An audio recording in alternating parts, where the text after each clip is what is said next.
ဟုတ်ကဲ့မင်္ဂလာပါဗျကျွန်တော်နာမည်ကဦးခေါ်ခွဲခင်ခေါ်ကိုရောဆက်ခင်ဖြစ်ပါတယ်ကျွန်တော်ဒီတိမ်ပင်လေးကိုအစကျွန်တော်လောက်ဖော်ရခြင်းရဲ့အဓိကရည်ရွယ်ချက်ကကျွန်တော်တို့ဒေတာခီးသွွားမြစ်တင်ရေကန္တလေးကိုကျွန်တော်အရန်မျက်နှူးပြီးတော့စပြီးလောက်ဖော်ရခြင်းဖြစ်တယ်နောက်တစ်ချက်ကကျွန်တော်တို့ဒီဒေတာမှာတောင်ရခုတ်တဲ့မိသားစုတွေပဲအောက်ခြေလူတန်းစားတွေအများသောအားဖြင့်ရှိတဲ့အတွက်သူတို့ကိုလည်းကျွန်တော်အစုအဖွဲ့အနေနဲ့ကျွန်တော်တွဲခေါ်ပြီးတော့တစ်ဖက်တစ်လမ်းသူတို့တောင်ရမခုတ်ပေးနဲ့တဘာဝဝင်းကျင်ကိုထိန်းသိမ်းပြီးတော့ဒီလာလေတဲ့ခီးသွွားတွေစီရနဲ့ကျွန်တော်တို့ရရှိတဲ့ငွေလေးနဲ့သူတို့ကိုလည်းတစ်ဖက်တစ်လမ်းကျွန်တော်ပတ်ပူးချင်တာလည်းပါတယ်သူတို့ကြီးပဲမဟုတ်ဘူးအားလုံးတွေ့ဝိုက်ပြီးတော့ကျွန်တော်ဒီဟာလေးလှုပ်ခြင်းအဖြစ်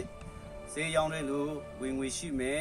စီရောင်းတဲ့လူဝင်ငွေရှိမယ်ဆိုပြီးတော့ကျွန်တော်အများကြီးတွေ့ဝိုက်ပြီးတော့လည်းစဉ်းစားရတဲ့ရိုက်တဲ့ကျွန်တော်ခံစားခွင့်ရရှိပါတယ်အဲ့ဒီအတွက်ကျွန်တော်ဒီ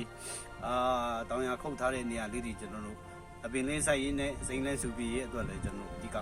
လှုပ်ဆောင်ရခြင်းဖြစ်ပါတယ်လို့ကျွန်တော်တို့ဒီ CF မှုတွဲကြီးစောက်တာကကျွန်တော်တို့2018နှစ်ကုန်နိုဝင်ဘာလကလေးကကျွန်တော်တို့မှုတွဲကြီးစောက်ပြီးတော့ကျွန်တော်တို့တင်ခဲ့ပါတယ်ဒါပေမဲ့ကန်ဆူချင်တော့အကြောင်းကြောင့်ယောဂါတွေက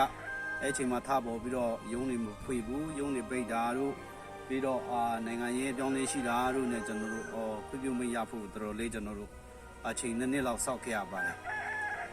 ပြီးခဲ့တဲ့ကျွန်တော်တို့6လပိုင်းမှာကြာမှာကျွန်တော်ခွင့်ပြုမိလေးရခဲ့ပါတယ်လို့အဓိကတော့ကျွန်တော်တို့ဒီရှင်းပြရင်တောင်ခုတ်တဲ့မိသားစုတွေက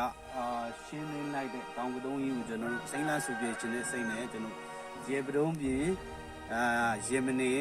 တစ်နဲ့ကျွန်တော်ထိုင်ဝမ်ရှာစသဖြင့်အပင်၄မျိုးကိုကျွန်တော်စိုက်ဖို့ရည်မှန်းထားပါတယ်လောလောဆယ်တော့ကျွန်တော်တို့ဘူတာအိုမှာကကျွန်တော်ကျင်းအားရမှုရှိပါတယ်တောင်ရခုတ်တဲ့မိသားစုတွေလည်းအရင်လောက်မရှိတော့ဘူးဌာနဆိုင်ရာတဘာဝဝင်းကျင်ထိန်းသိမ်းတဲ့အဖွဲ့တွေရောတစ်တော်အဖွဲ့တွေရောကြံပေးတာတို့ပညာပေးတာတို့အများကြီးလုပ်တော့တဘာဝ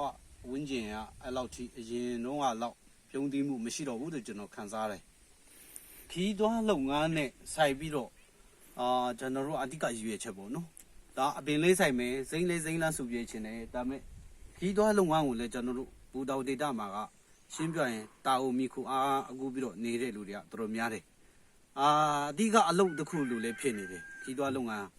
မိခိုးတိတ်လုပ်ငန်းဆိုရင်လည်းမမားပါဘူးဆိုတော့ကျွန်တော်တို့ဘူတောင်ဒေတာကိုကြည့်ချင်းအဖြစ်လာလေတဲ့ဧည့်သည်တွေကအများကြီးပဲsnow mountain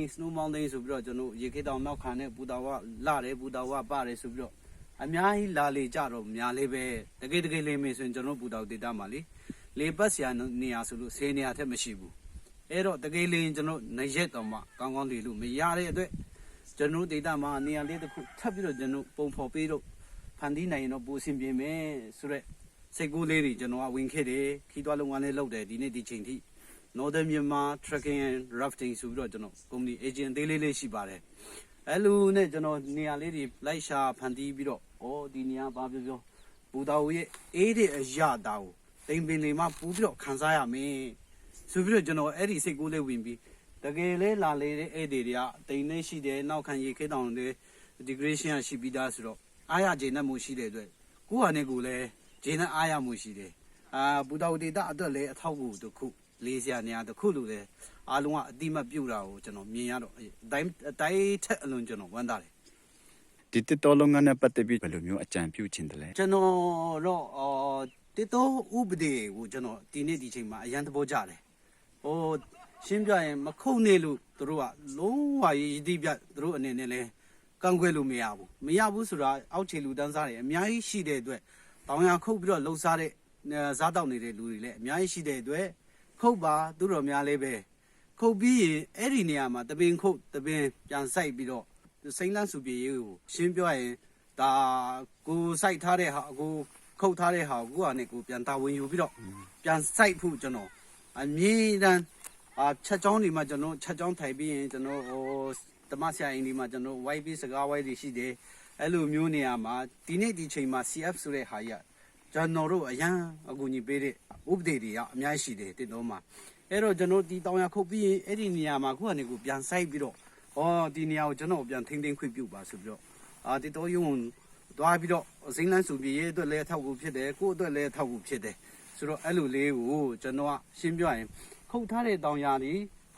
အပင်မရှိတဲ့နေရာတွေမှာအစုအဖွဲ့အနေနဲ့ဖြစ်ဖြစ်တပိုင်တနိုင်ဖြစ်ဖြစ်ပြန်ပြီးတော့တစ်ပင်တွေစိုက်ပြီးတော့စိမ့်လန်းစုပြေရေးကိုဘာဝင်ကူညီပေးကြပါလို့ကျွန်တော်အကြံပေးချင်ပါတယ်